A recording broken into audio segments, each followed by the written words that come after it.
este caso se introduce el cambio y se permite la reelección inmediata. Por consiguiente, la Constitución no era sino una camita para la reelección que se produjo el año 95.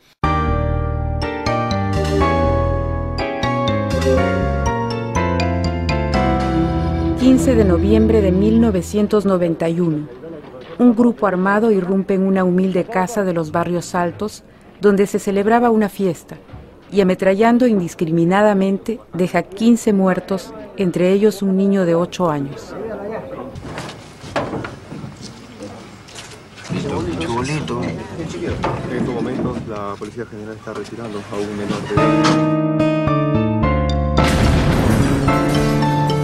de... 16 de julio de 1992. En un demencial atentado de Sendero Luminoso, un coche bomba estalla en un barrio residencial de Lima, dejando más de 30 muertos e innumerables heridos.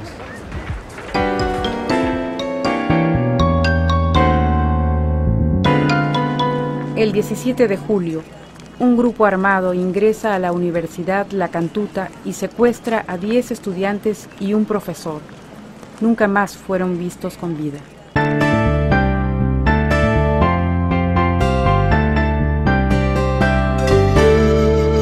El 18 de diciembre de 1992, Pedro Wilca, secretario general de la Confederación de Trabajadores del Perú, combativo líder del gremio de construcción civil, es asesinado en la puerta de su casa delante de sus hijos.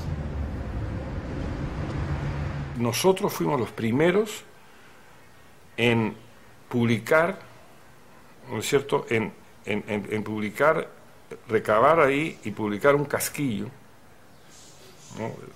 Mejor dicho, no, una bala, ¿no? Encontrada ahí, que tenía unas estrías que son típicas de armas con silenciador, ¿no? Entonces eso fue muy importante en cómo se fueron desarrollando esos eventos, ¿no? Cómo se empieza a determinar ya claramente que esta es una unidad militar que ha actuado.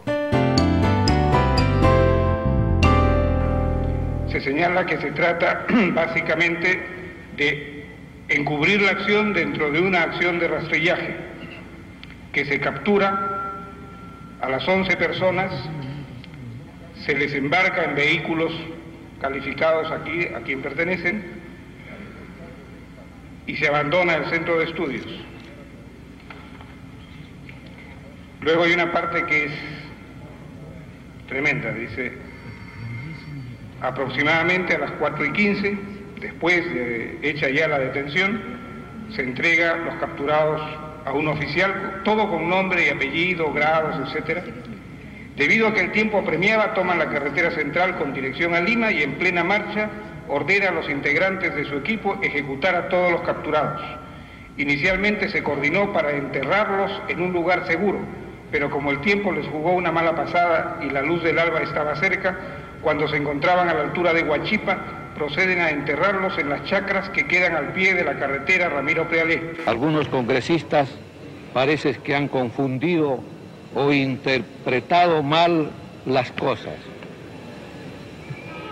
y suponen equivocadamente que mi actitud de respeto al CCD les está dando carta blanca para atropellar y agraviar al ejército peruano y a las Fuerzas Armadas, a las cuales represento.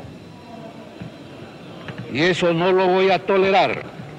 Bueno, en el 13 de noviembre del 92, un grupo de militares decidieron golpear a Montesinos, a Hermosa y a Fujimori, que habían dado pues el golpe el 5 de abril. Y ellos planearon un golpe. El general Salinas Edó, sus hombres planearon el golpe y al final abortó. Ni siquiera abortó el golpe porque no llegaron a darlo, pero se quedaron en el planeamiento. Al ser apresados, estos militares fueron torturados, fueron maltratados y vejados, ellos y sus familias. Entonces, estos oficiales empiezan a dar algunas pistas, a confirmarnos cosas que nosotros presumíamos por las desapariciones.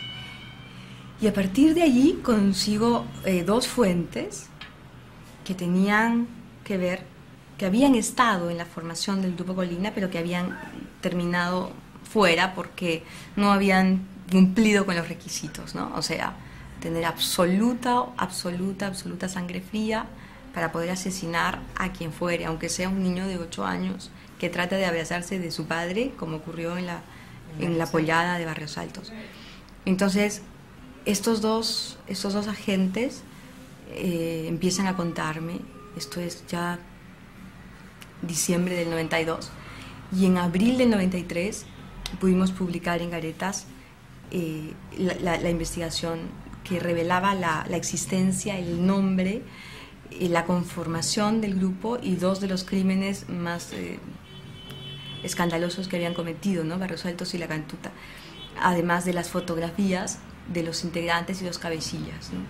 Eso fue muy difícil, pues fue un trabajo del que yo me siento más orgullosa en mi carrera.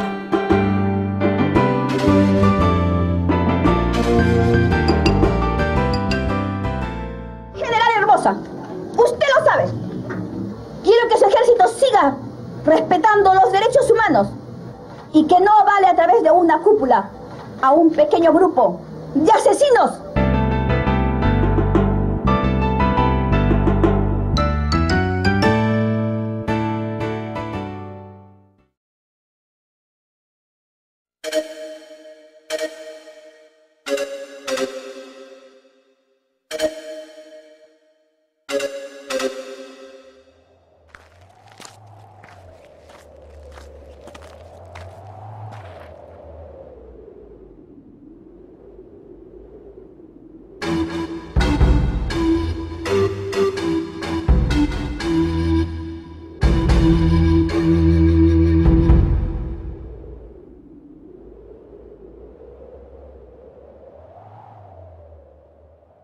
$25 miembros de las Fuerzas Armadas fueron denunciados formalmente por los crímenes. En un proceso sumarísimo y secreto, un tribunal militar encontró culpable a un grupo de oficiales y suboficiales ordenando su prisión. Bueno, nosotros nos dedicamos básicamente a lo que era nuestro propósito, era promover valores de la democracia, hacer que la mayor cantidad de ciudadanos entendiera que estábamos en un régimen que no era compatible con esos valores, que estábamos viviendo una apariencia de legalidad y de democracia y que por consiguiente era menester, evidentemente, sustituir el régimen por algo que significase efectivamente la vigencia viva, la vigencia genuina de lo que es la democracia. Entonces, no olvides que en el año 95 se produce la primera reelección de Fujimori. Para ese momento, en el Foro Democrático, se había pensado en crear un mecanismo de vigilancia electoral. Transparencia se funda en el 94 y se funda con 2 objetivos que creo que hasta el día de hoy siguen vigentes. El primer objetivo es educativo. La idea es que había que hacer un trabajo de educación democrática, sobre todo con los jóvenes. Y la segunda idea es que aquellas elecciones, la del 95, esas iban a ser las difíciles. Entonces había que observarlas para asegurarse de que fueran limpias, de que no hubiera fraude, con la ilusión de que las del 2000 iban a ser las fáciles, ¿no? Esa es la historia.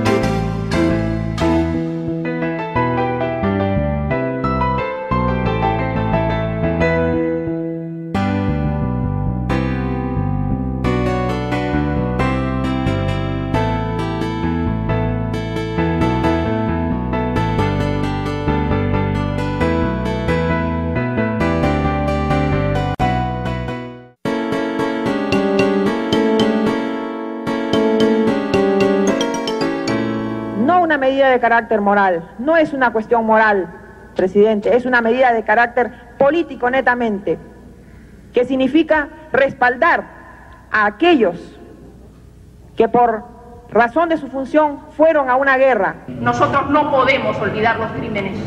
Nosotros no podemos olvidar que en la Cantú hubieron muertos. Nosotros, señor presidente, no tenemos por qué hacernos eco de los miedos del general Hermosa Ríos, porque los tanques, señor presidente, porque sus amenazas y su chantaje no eran una muestra de solidaridad con el ejército peruano, era el miedo, señor, que tenía, el miedo a la investigación que nunca concluyó. Artículo primero. Concédase amnistía general al personal militar, policial o civil, cualquiera que fuere su situación militar o policial o funcional. Un día estábamos aquí y de pronto alguien me llama por teléfono y me dice: Delfín, van a amnistiar a los criminales de la Cantú.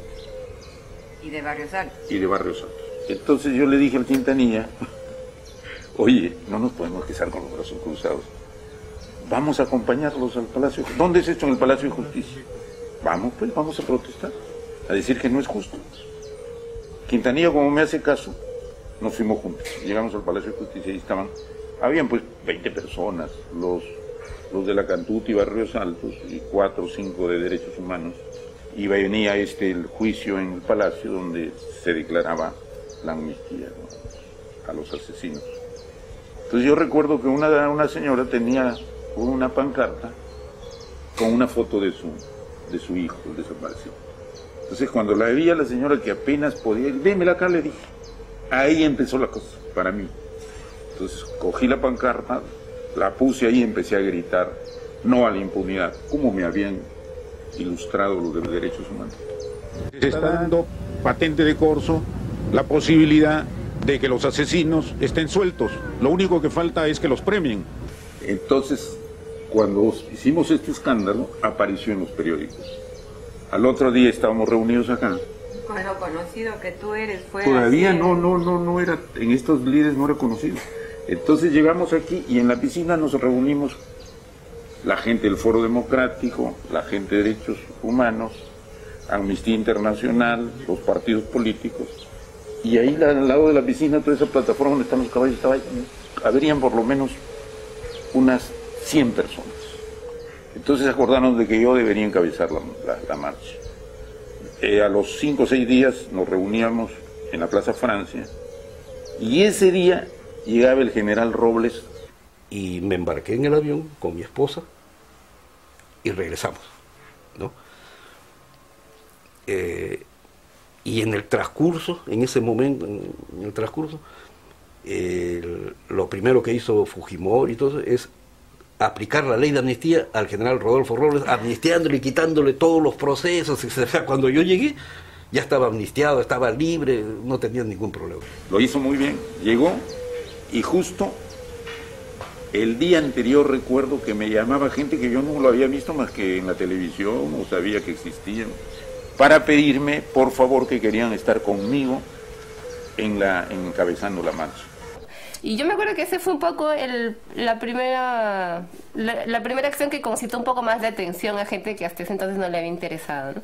Además te combinaba muy directamente, no eran estudiantes, la forma como habían sido asesinados, como habían sido escondidos, ¿no?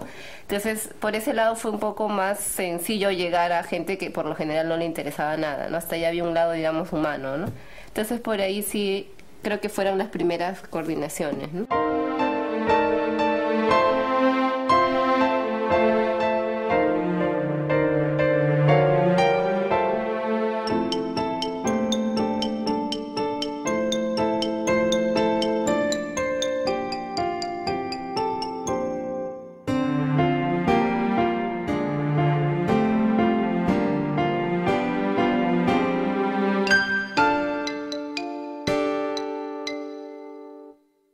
Y entonces se ingresa ya en una etapa, abiertamente ya en el 96, 97 se está en una etapa preelectoral de la reelección. Es decir, la idea de que tiene que haber un gobierno pues, de 20 años, una especie de Marcos de las Filipinas, ¿no es cierto? Ese ya es el tema, ¿no? Cómo legitimar la segunda reelección y cómo ir juntando las piezas para eso.